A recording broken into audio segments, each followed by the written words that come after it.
So I ordered this, working on my Stacatto HD.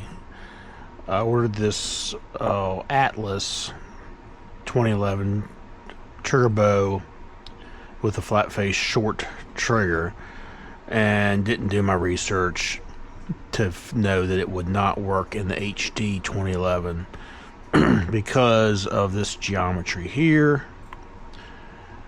I guess because of to make the Glock mags work in here, this has to be thinner. So, but anyway, this is for sale, by the way.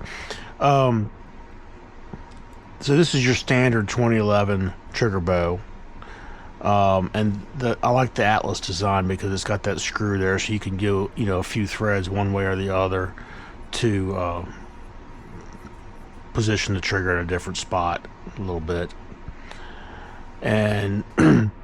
And you've got the over travel adjustment there, and you also have the pre-travel adjustment where you bend these little tangs out a little bit. You just do one of them because you're never going to get them even and touch at the same time. So so you can get rid of that a little bit of over travel with that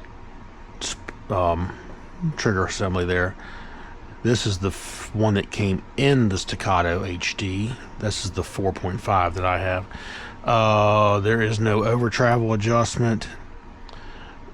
It seems pretty good. I mean, there's not a lot of over travel or pre-travel. It'd be nice to take a little bit out on both ends, but I guess they didn't make it adjustable because it's considered a duty gun, and if you're carrying the gun for duty work, they probably don't want somebody messing with that screw and making the gun maybe not go bang when they need it. So once I figured out that this was not going to work, I ordered this from Red Dirt USA specifically for the HD. So, but since it's so thin up here, I guess that's why you can't get that pre-travel adjustment. I mean, I guess you could do something small there. And if I put this in there and there's too much pre-travel, I might try to figure something out. But you have your over-travel adjustment. But this is they have different sizes. I think 1 through 5, 1 being shortest, 5 being longest. This is a 3. Compare it to the factory trigger. It's so the center of it's about the same length as the curved bow. But when I grab this thing, my finger is riding down tight here, so I'm pushing on this corner of the trigger. So in theory, it'll be better for me with this flat because I'll be pushing down here against a nice flat surface, and my finger will be in a little bit further back position, and it seems like I'm too far out this way. You want this 90 degrees, and I'm more like that with the factory trigger. So hopefully this is going to get me a straighter trigger pull. I'm having problems with when I pull the trigger, the dot moves. Just doing it in dry fire, like the I can't remember the drill they call it, where you just at the beep you pull the trigger fast and watch for no dot movement. I have lots of dot movement. Probably just need to work on that more than buying parts, but here we are.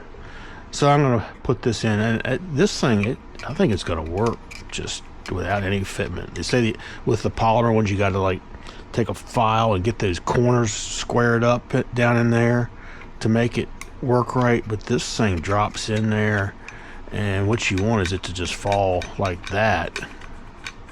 So it should work. Just do some adjustment and we'll see how it goes. But anyway, that's the project for tonight. And I'm watching a video. I might tweak this a little bit to lighten that pull a hair. I'm at 3 1/4 to 3.5 pounds right now, and I haven't touched that. I did, since it's a Series 80, you have the little plunger there, and watched Engineer's Armory videos, or I'm finding those pretty helpful. But I got a Wolf spring, for the firing pin block spring, which is way lighter than the factory. Then I clipped a coil or two off of it and got it down to where, I mean, that ain't, yeah, that's going to stay engaged. It's going to stay out there if you drop it. So you still got the firing pin block, but it does not add hardly anything to your trigger pull. The take up on it right now, and basically all you're doing is pushing on this a little bit and this. I got 1 pound of take up, and once you hit the wall, then it goes to 3 1/4 to 3 1/2 before it releases the sear. So we're gonna play with that a little bit tonight. Alright, I got that trigger in. I haven't adjusted the over travel yet, but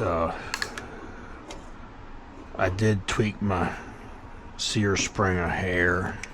So let's see what we've got here. Here's a take up.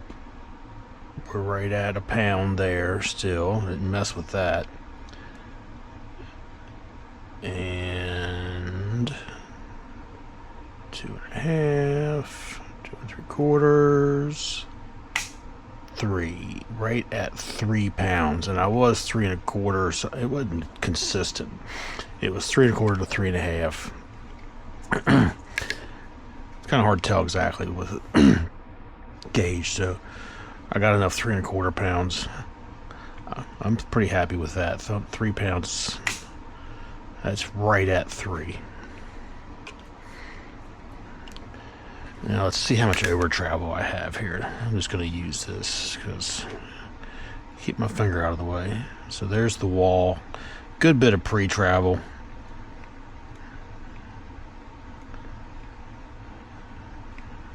I don't know that I'm that concerned about that. So there's the wall. Let's see, that little ridge there is lined up with the back of the grip module.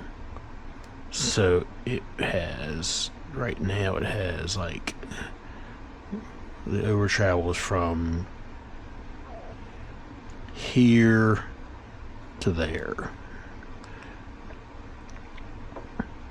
And I don't think that screw's contacting anything yet, so I gotta go get the Allen wrench and I'll adjust that. And I think you go until it won't fire, get it to just fire with like, you want like 5 pounds of force,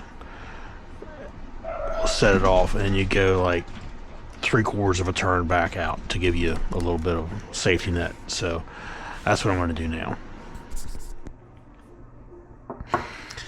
Alright, so I've got my over travel adjusted where I like it. I want where it took about 5 pounds would actually make it go off, but 3 would not. But a little bit more, backed it off a little bit more, where 3 pounds would do it, and gave it another little over half a turn, between 1/2 and 3/4. So now here's what we've got. So there's the wall. I pulled 1.5 pounds, but against the wall. But so you got a good bit of sear engagement here. You can see the trigger move. Hadn't broken yet. Right there's the break, right at 3 pounds. And like I say, I backed it off. I can turn that thing in 1/2 a turn and it'll still go off. A little over 1/2 a turn, and it'll still go off at 3 pounds. So that should be good. So I'm going to call that good for now.